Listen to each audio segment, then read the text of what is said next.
به قيام الليل وإن العبد ليذنب الذنب فيحرم به رزقا كان هم يعلمون. يا أبناء الأمة الإسلامية، كانت هذه الأمة أمة هداية وأمة قيادة وأمة شهادة وأمة أمانة اجتباها الله فجعلها خير أمة أخرجت للناس، فجاهدت في الله حق جهاده وهزمت الأحزاب كلها ورفعت كلمة الإسلام وبلغت دعوتها بعزم وحزم وبصدق وإخلاص، فكانت لها السيادة والقيادة في المعمورة، ثم زادت دولتها وزادت خلافتها ووهنت قوتها وتداعت عليها دول الكفر كما تتداعى العقلة على قزعتها ومزقتها شر ممزق كالذئاب الزانية مع فريستها وجعلت منها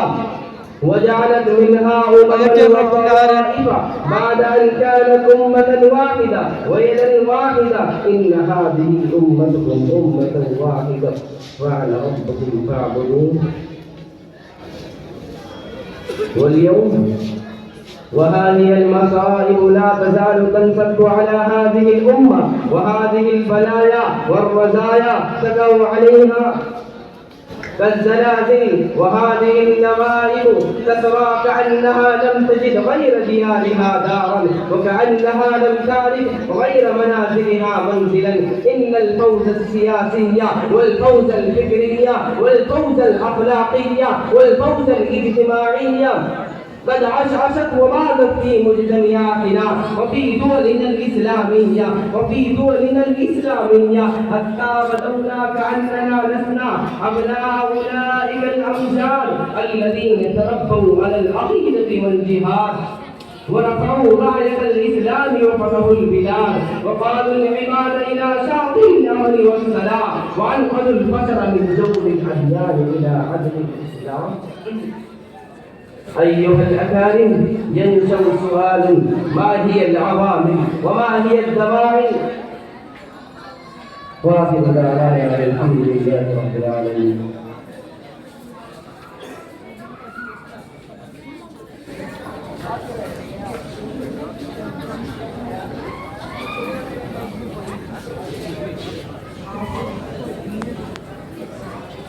ما شاء الله، حیاک اللہ.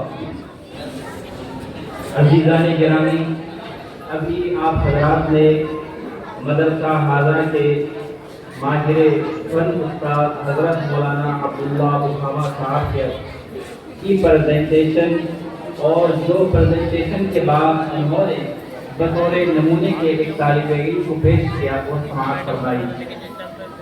ہم چونکہ پروگرام میں کافی حد تک لیٹ ہو چکے ہیں، اس لیے ہم تفصیل میں نہ جاتے ہوئے اپنے پروگرام کو آگے بڑھاتے ہیں.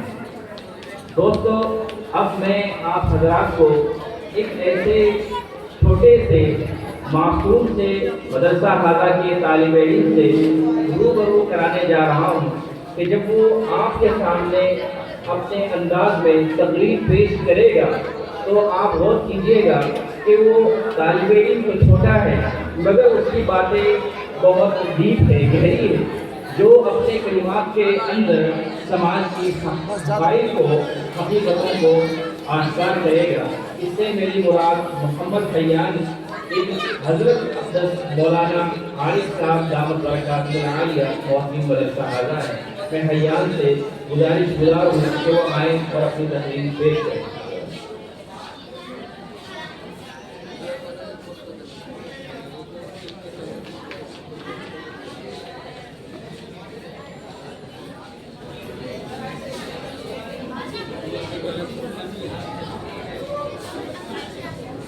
نحمده ونصلي على رسوله الكريم، اما بعد.